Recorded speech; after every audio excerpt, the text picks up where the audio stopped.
जो भी हमारा पानी होता है वो गर्म होता है और गर्म होने के बाद वो किस में बदल जाता है, भाप में बदलता है। ठीक है, तो जो भाप बनने की जो प्रक्रिया होती है उसी को हम लोग क्या कहते हैं, वाष्पीकरण कहते हैं, यानी इवेपोरेशन। ठीक, अब देखिए उसके बाद क्या है, संघनन यानी कंडेंसेशन। ये देखिए जब ये क्या होता है, भाप जैसे जैसे एटमॉस्फेयर में ऊपर की तरफ जाता है तो वो क्या होता है, ठंडा हो जाता है। जब वो ठंडा होता है तो छोटे छोटे पानी के बूंदों में क्या होता है, चेंज होता है और बहुत सारे पानी के बूंदे आपस में जुड़ते हैं तो वो क्लाउड का फॉर्मेशन करते हैं। ठीक है ना। और जब ये क्लाउड क्या होता है, बहुत पानी की वजन की वजह से क्या होता है, भारी हो जाता है।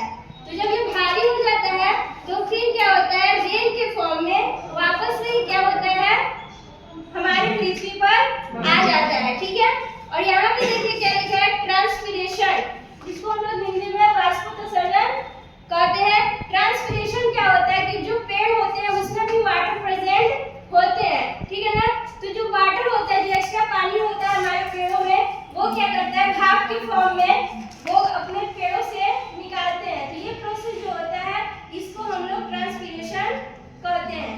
तो यहाँ से पानी क्या होता है, भाप बन के निकलता है, फिर ठंडा होता है और वापस से कहाँ आ जाता है, हमारे पृथ्वी पर आ जाता है। यही प्रक्रिया हमारे नेचर में बार बार होते रहती है। इसी को हम लोग वाटर साइकिल कहते हैं, यानी जल चक्र कहते हैं। वर्षण क्या है, वर्षण जैसे यहाँ पे बादल बना ना, तो बादल किससे से बनता है, जब ये भाप बनता है तो ये ठंडा हो जाता है और ठंडा होने के बाद छोटे छोटे बूंदों में वो भाप चेंज हो जाता है और फिर वो क्लाउड का फॉर्मेशन करता है। और यहीं पे क्या होता है कि जो बूंदें होती हैं वो भारी होने की वजह से वापस हमारे पृथ्वी पर आ जाती है। इसी प्रोसेस को जब ये वापस से हमारे पृथ्वी पर आता है, इसी को हम लोग वर्षण करते हैं, प्रेसिपिटेशन यानी इंग्लिश में।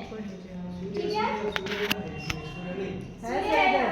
सूर्य तक पानी चला जाता है, तो सूर्य से गर्म हो रहा है ना, इससे गर्मी आती है। आप ऐसे सूर्य को दूर रखना चाहिए। हाँ, वो दूर होना चाहिए, तो उसी घूम जाएंगे बहुत सुंदर बनाई है। समझ में आया आप लोगों को, जल चक्र के कितने चरण होते हैं, चार चरण होते हैं। ठीक है, कोई यहाँ तक दिक्कत